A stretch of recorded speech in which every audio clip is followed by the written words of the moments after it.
Hey guys, today we are back at the Chicken Ranch and we are meeting with Addison Gray. I learned a lot in this interview and I'm super excited to share it with you. Hi, I'm Addison. I'm at the Chicken Ranch. My Twitter is Enchanting Addie, capital E, capital A. My Instagram is Enchant Addison, and my email is addison@enchantingaddison.com. How long have you been in this industry? I've been in this industry for about 7 years. I started in January of 2018. And what brought you to the Chicken Ranch? What brought me to the Chicken Ranch was that I had worked at another ranch, the Bunny Ranch originally, and it was kind of falling apart. How would you explain your job to someone who isn't in the industry and they don't know anything about the Chicken Ranch? My work is about connection. So people who come to see me for whatever reason sometimes have a difficult time connecting with members of the opposite sex. There's a lot of variables that go into that. But for the majority of people, they really just want to connect with a human being, and I provide that. How would you say that your perspective on sex work has changed over time, specifically since you've been in this industry? Well, I grew up in an evangelical household, so sex was always something that wasn't talked about, and if it was something that was dirty or shameful. And when I started deconstructing that belief system is when I really started to understand that I can be a sexual being and still hold my values and being a kind person. When I started in the industry, I had already deconstructed a lot of those beliefs, but they were still slightly internal. And now I see sex workers as just like everybody else. Do your friends and family know that you work here? They do. Everybody knows I work here. I originally was face-in, which means you don't show your face, but I learned that there's no such thing as privacy even with that, and I was doxxed. So I had told close people in my family originally and friends, but unfortunately, some people just are unable to focus on themselves and like to bring others down.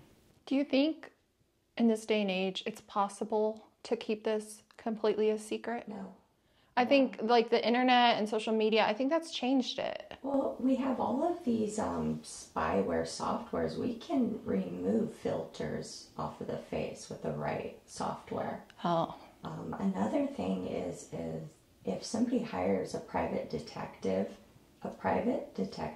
has the right to legally stalk somebody. They can find out what you're spending on the internet, where you're going on the internet with that credit card, and it just doesn't exist now. Yeah, it's almost like we don't have privacy anymore. We don't. There's no privacy. That's sad. What do you think people misunderstand most about working in a brothel? This exists not only in a brothel, but also in sex work in general, that everybody who does consensual sex work is trafficked. That's just not true. And I think that stems from a misunderstanding of what consent actually is in our society.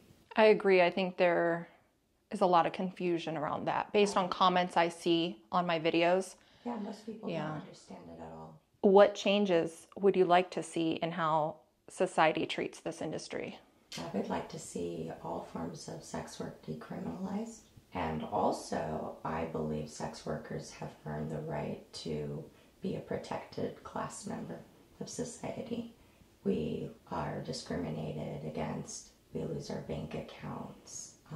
Just so many things. Housing, healthcare, all these things that everybody should have a right to access. We are disproportionately kept from accessing these things. I was thinking about that earlier and wondering if it ever causes an issue when you're trying to like get a loan or rent an apartment or anything, like if there's discrimination within the industry, like with that industry, because of how you make your money. Yes, absolutely. Even in the legal sex work industry, like working at a brothel, it happens. I've had my bank accounts closed twice. That's great. They just figure it out and then they're like, nope, and they close it. Like there's no warning. Investigations. That doesn't even make sense to me. Mm-hmm. Yeah, two consenting adults, whether money is exchanged or not, is not another person's business, and it's certainly not the government's business. Yeah, I will never understand that. Especially the fact that this is legal. You're doing it the right way. You're following the rules, and then a bank wants to get involved and have an issue. Like, it's such an isolated part of the United States. There's only a handful of us in Nevada. Most of the country doesn't understand. Yeah. What advice would you give someone who's maybe thinking about entering this line of work? Oh my goodness. Do your research. Make sure that you have thick skin, because there will be people who are going to be really nasty with you. Not always strangers either. You might lose family. You might be lose friends. And if you do decide to enter this industry and you're young, do not advertise as being new, and do not advertise as being under 25.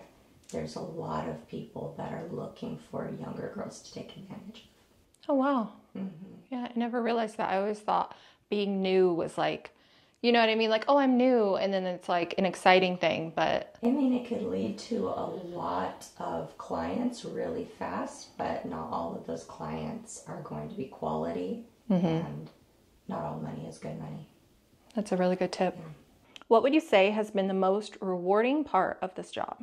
I get to meet a lot of people from a lot of different backgrounds, and I get to learn about how their minds work.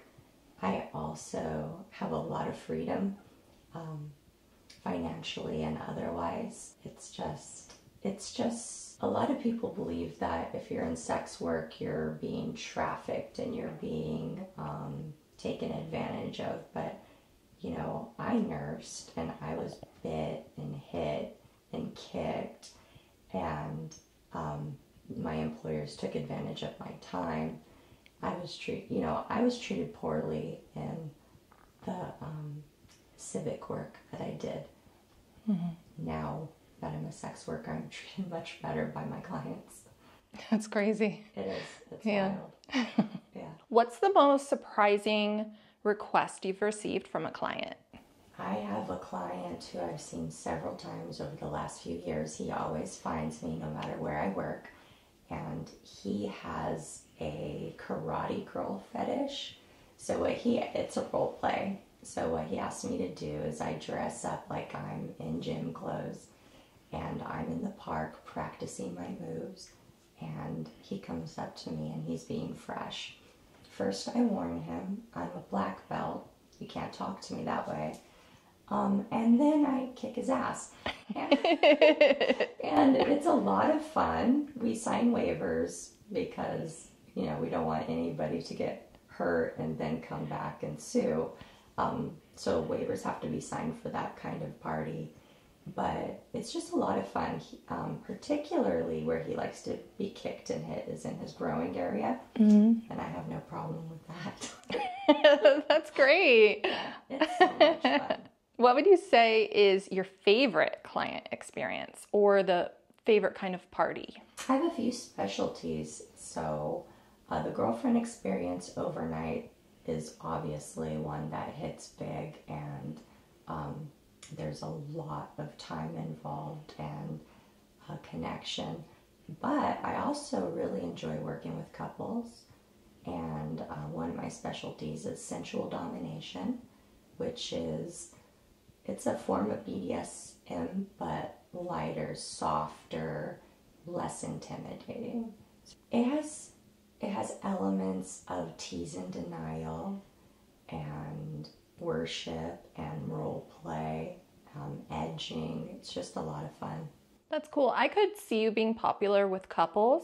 Yes. You have a very calming energy, and I feel like you could really make the woman feel more comfortable in the situation, trying something out. That's what my couples experience is all about. It's always about the woman. always about making her feel like a queen. And the guy is really just happy to be there. Yeah. In most cases. Yeah. But I do come from a point of respecting the relationship and boundaries. That's amazing. Mm-hmm. Yeah, that's amazing. And I can't say it's rare, but I guess I'm surprised to hear that. Like, I would think it wouldn't be common. I care about consent. Yeah. You know, for sex workers, consent is probably one of our top priorities. Are there any specific services that you don't offer? Things that are just like, no, this is not an option? Without getting into too much detail, it's illegal to do anything in the back with a client in this brothel. That's never come up in all my videos. I'm not interested in that anyways. Do you happen to know why? Because they can't test. Got it. Yeah. Because the testing for that is not substantial. It's not accurate. Another thing is that I don't take clients that consider themselves dominant. I feel that with most people, especially in this country, having confusion about what consent is, that most people don't understand the difference between domination and abuse. You don't do lineups, right? I do lineups. It's just not often that I'm in them. So on occasion, you might catch me in a lineup. But I feel very strongly that if a client really wants to see me, wants to show that they're going to respect my time, and they want me to enjoy myself as well, that they will take the time to place a deposit and meet me at a specific time.